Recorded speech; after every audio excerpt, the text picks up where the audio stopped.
Case study होगी life insurance corporation of India पे, यानी LIC पर। तो चलिए वीडियो को शुरू करते हैं। आज के डेट में शायद ही कोई ऐसा होगा जो LIC के नाम से परे हो। अगर किसी को इंश्योरेंस करवाना होता है तो वो ये नहीं कहता कि लाइफ इंश्योरेंस करवाना है, वो ये कहता है कि LIC करवा लेते हैं। 1818 में भारत में पहली बीमा company oriental life insurance Calcutta में स्थापित की गई। इसी तरह बॉम्बे की बॉम्बे लाइफ इंश्योरेंस शुरुआती दिनों में भारतीयों को अंग्रेजों के निवासियों की तुलना में बेहद हाई प्रीमियम का भुगतान करना पड़ता था। एक बॉम्बे लाइफ इंश्योरेंस कंपनी थी जो एक भारतीय द्वारा स्थापित पहली बीमा कंपनी बन गई थी, जिसने किसी भी अतिरिक्त प्रीमियमों को चार्ज किए बिना भारतीयों का बीमा करना शुरू कर दिया था। 1938 तक भारत में लगभग 176 इंश्योरेंस कंपनियां थी, जिनका कुल कारोबार लगभग 300 करोड़ रुपए का था।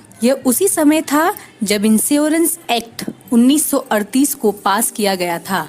यह लाइफ इंश्योरेंस और जनरल इंश्योरेंस दोनों को कवर करने वाले कानून का पहला हिस्सा था।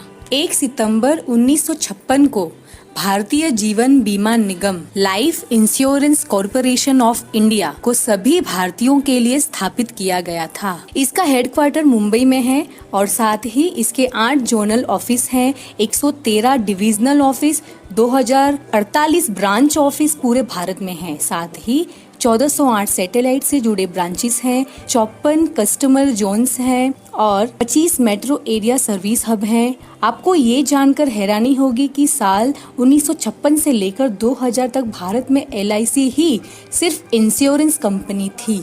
LIC इकलौती ऐसी कंपनी है जिसके इंडिविजुअल एजेंट हैं जो करीब 15,37,064 के आसपास हैं, जो एक प्रॉपर चैनलाइजेशन प्रोवाइड करते हैं इंश्योरेंस मार्केट में। LIC मेजरली 4 सेगमेंट में काम करता है, जो है पहला लाइफ इंश्योरेंस, दूसरा हेल्थ इंश्योरेंस, तीसरा इन्वेस्टमेंट मैनेजमेंट, चौथा म्यूचुअल फंड। फाइनेंशियल ईयर 2019 में LIC का टोटल रेवेन्यू 3,37,000 करोड़ रहा। ऑपरेटिंग इनकम 32,241 करोड़ रही। नेट इनकम 29,956 करोड़ रहा और टोटल एसेट 31,11,847 करोड़ रही। 2006 में LIC का भारत की GDP में 7% का कंट्रीब्यूशन था। LIC के पास 29 करोड़ पॉलिसी होल्डर्स हैं। इसका पूरा मालिकाना हक भारत सरकार के पास है। अगर हम इसमें नंबर्स ऑफ एम्प्लॉइज देखें तो मार्च 2019 तक 1,11,979 लोग काम कर रहे हैं। अगर बात करें LIC के सब्सिडीज की तो आप यहाँ देख सकते हैं।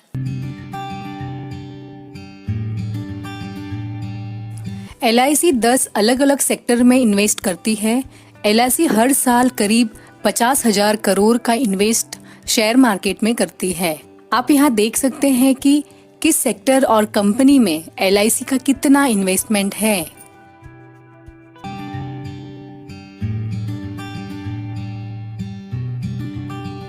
LIC कई बार सरकार के लिए भी संकट मोचन का काम कर चुकी है। वित्त मंत्री निर्मला सीतारमण ने रियल एस्टेट सेक्टर के लिए बड़ी राहत का ऐलान किया था। उन्होंने कहा था कि देश भर में अटके हाउसिंग प्रोजेक्ट के लिए सरकार 25,000 करोड़ रुपए का फंड देगी।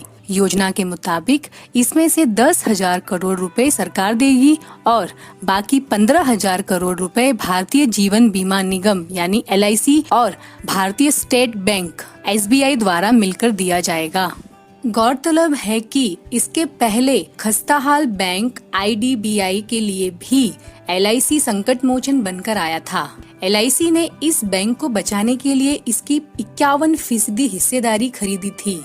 LIC ने इस एक्विजिशन के तहत 28 दिसंबर को IDBI बैंक में 14,500 करोड़ रुपए डाले थे। उसके बाद 21 जनवरी को उसने बैंक में 5,030 करोड़ रुपए और डाले। तब बाजार के एनालिस्ट और जानकारों ने इस फैसले पर हैरानी और नाखुशी जताई थी। LIC के पास बैंक चलाने का हुनर और अनुभव नहीं है। हालांकि इसके अलावा भी LIC ने कई सरकारी बैंकों में निवास कर रखा है। LIC ने सरकारी सिक्योरिटीज में करीब 1.87 लाख करोड़ रुपए का निवेश कर रखा है। साल 2009 में LIC ने कई बैंकों में हिस्सेदारी खरीदी थी। इसके बाद 2010 में सार्वजनिक कंपनियों में REC, NMDC, NTPC के डिसइन्वेस्टमेंट में LIC ने 11,500 करोड़ रुपए लगाए थे।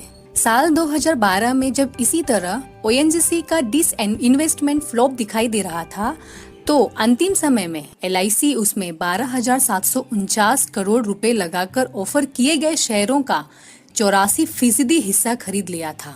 एक अनुमान के मुताबिक LIC का मार्केट वैल्यू 28 लाख करोड़ रुपए से ऊपर है, यानी यह मार्केट वैल्यू के हिसाब से देश की सबसे बड़ी कंपनी है। हालांकि यह शेयर बाजार में लिस्टेड नहीं है, इसलिए यह वैल्यूएशन एस्टिमेटेड ही है। 2018-19 में LIC ने अपने पॉलिसी होल्डर्स को 50,000 करोड़ रुपए का बोनस दिया था। आंकड़ों के मुताबिक हर साल LIC करीब 20 लाख पॉलिसी जारी करती है। करीब 25 करोड़ लोगों ने LIC से करीब 30 करोड़ लाइफ इंश्योरेंस पॉलिसी ली है।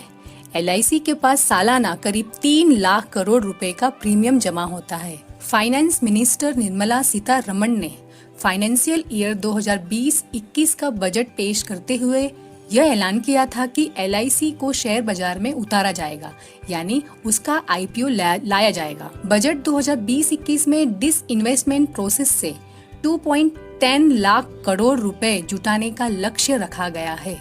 योजना के मुताबिक इसमें से 1.20 लाख करोड़ रुपए पब्लिक एंटरप्राइज के डिसइन्वेस्टमेंट और 90,000 करोड़ रुपए बैंकों एवं फाइनेंशियल इंस्टीट्यूशंस के डिसइन्वेस्टमेंट से हासिल करने का लक्ष्य है। पहले ये कहा गया था कि 90,000 करोड़ रुपए LIC और IDBI बैंक के डिसइन्वेस्टमेंट से हासिल होंगे, लेकिन अब ये साफ हो गया है कि यह पूरी राशि अकेले LIC के डिसइन्वेस्टमेंट से हासिल होगी। उम्मीद करते हैं